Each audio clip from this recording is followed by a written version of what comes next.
God does not want us to be ignorant. You see, He wants us to know how He finalizes our salvation.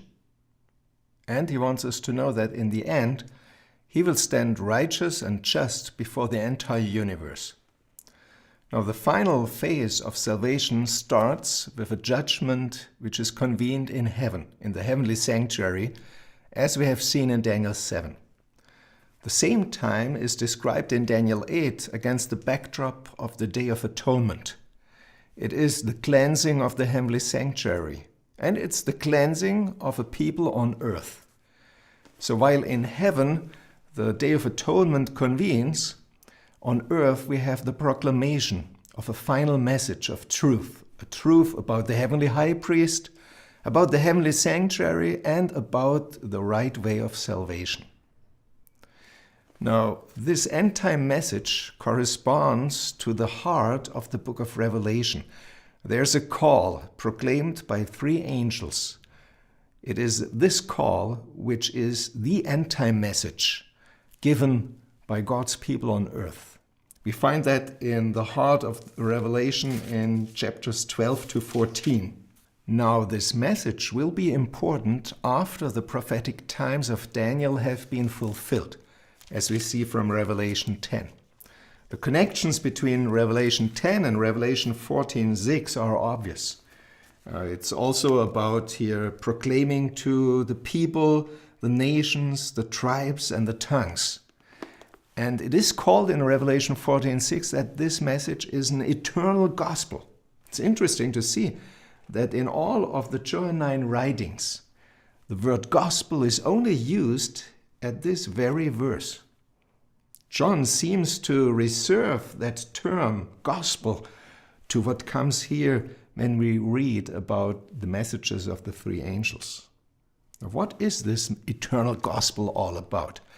It starts with a double call: fear God and give Him glory.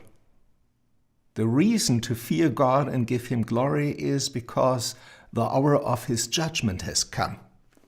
Now, what does it mean to fear God? It's definitely not about being anxious, to have angst. No, it's more about giving Him praise, proclaim Him and give Him thanksgiving. Indeed, we have here parallelism. Fear God means to give Him glory. In Revelation 15 verse 4, it says, "Who will not fear you, Lord, and," now the parallel, "bring glory to your name." So to fear God is the beginning of wisdom, as the book of Proverbs says. It is the start of having God as the number one in your life. And it is time to have Him as the number one because end time has started. The heavenly judgment convenes. The next call is to worship God, to worship the Creator.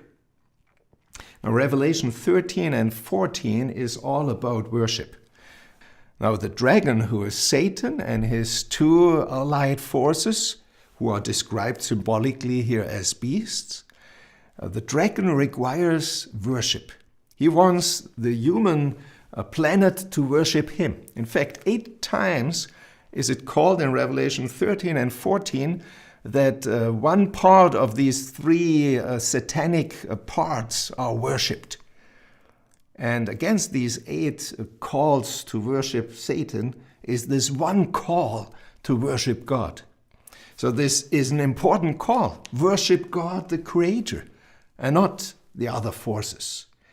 In fact, it is also about the law of God, the commandments.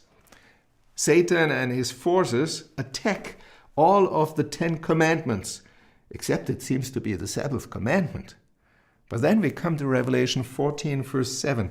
And when we see here that it says, "Worship Him who made the heavens, the earth, and the sea," we are reminded of Exodus chapter 20, of the 4th commandment, where the exact same 4 words are found there: to make heaven, earth, and sea.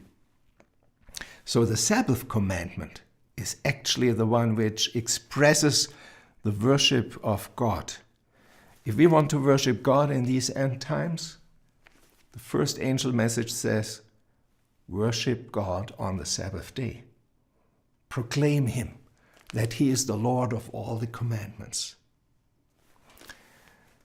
The second and the third message shows us then that God is a fair God.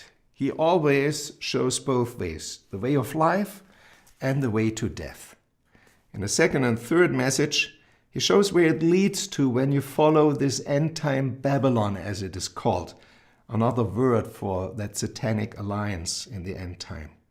It leads to eternal death. It leads to the wrath of God, to the experience that God will give a retributive judgment to you. But God does not want us to follow that way. That's why the first message is so important. At the end of the three messages then, we see another look at the people of God on earth. We have three characteristics mentioned here of this people. First, they have patient endurance. They not just wait until Jesus Christ comes back. They are waiting with action and with deed. They proclaim the message, of course, because if they don't do it, who else will do it? But also, they keep the commandments. They keep it in a way that they uphold them. Not only keeping it like they do it, but they uphold them in front of the human race. They want the others to see how God is. And they keep the faith of Jesus.